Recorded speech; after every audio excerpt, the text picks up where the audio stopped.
Hello, आज के video में question number 41 onwards, let's get started.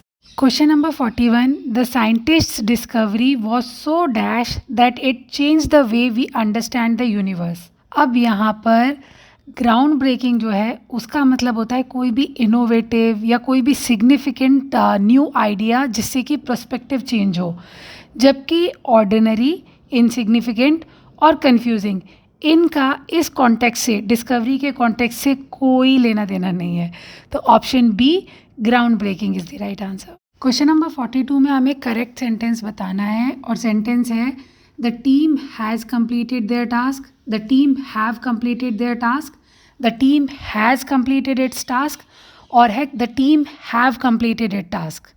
देखो, टीम जो है एक कलेक्टिव नाउन है और इस कॉन्टेक्स्ट में वो सिंगुलर है, तो वर्ब जो है यहाँ पे हैज़ यूज़ किया गया है along with the singular noun its. There जो होगा वो इनकरेक्ट हो जाएगा कलेक्टिव सिंगुलर नाउन के लिए, तो यहाँ पे करेक्ट ऑप्शन होगा option C. Question number 43, the school bell rang dash the students rushed out of their classrooms.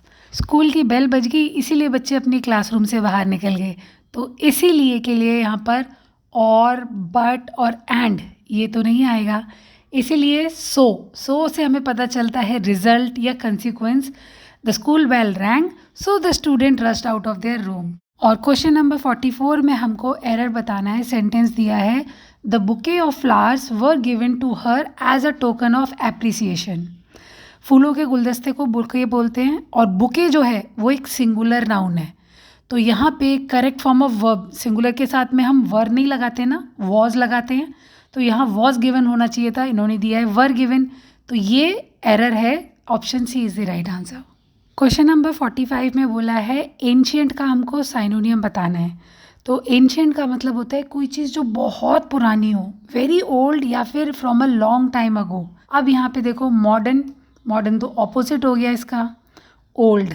Ancient का मतलब होता है ओल्ड, वीक और लार्ज तो इससे रिलेटेड नहीं है, तो ये option B is the right answer. और क्वेश्चन नंबर 46 में हमें ऑपोजिट बताना है जेनरस वर्ड का। तो जेनरस का हिंदी में मतलब होता है उदार या दानी, समवन हु गिव्स फ्रीली और शेयर। अब यहाँ पे ऑप्शंस में देखो, काइंड, सेल्फिश, ऑनेस्ट और वेल्दी। अब जेनरस का ऑपोजिट क्या होगा? सेल्फिश, जो सिर्फ अपने बारे में सोचता है। So option B is the answer. Question number 47 में हमें करेक्ट प्रेपोजिशन बतानी है। सेंटेंस दिया है he was sitting dash the shade of the tree to avoid the sun. वो पेड़ की छाँव में बैठा है, तो किसी चीज़ के अंदर बैठा है ना।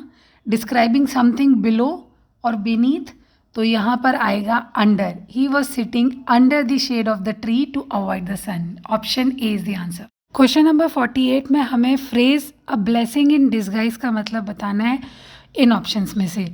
तो ब्लेसिंग इन डिस्गाइज का मतलब होता है दुख के भेस में सुख।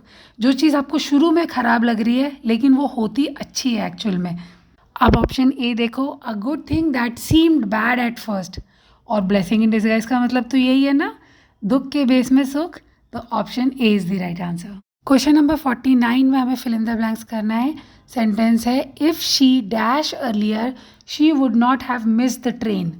ये सेंटेंस है पास्ट परफेक्ट, हाइपोथेटिकल सिचुएशन है। अगर वो जल्दी निकली होती तो उसकी ट्रेन मिस नहीं होती, तो यहाँ पर जल्दी निकली होती, had left. If she had left earlier she would not have miss the train.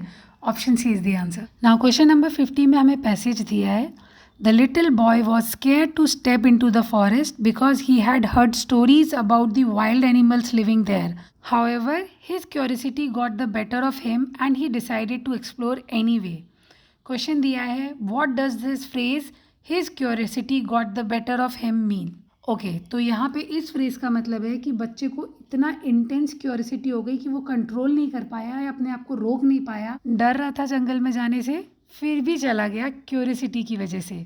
तो इन ऑप्शंस में से इसका राइट आंसर होगा his curiosity became too strong to resist. Option C. तो 50 क्वेश्चंस का ये पेपर कंप्लीट हो गया है। जल्दी आऊँगी एक और नए क्वेश्चन पेपर के साथ। Subscribe for more. Bye bye.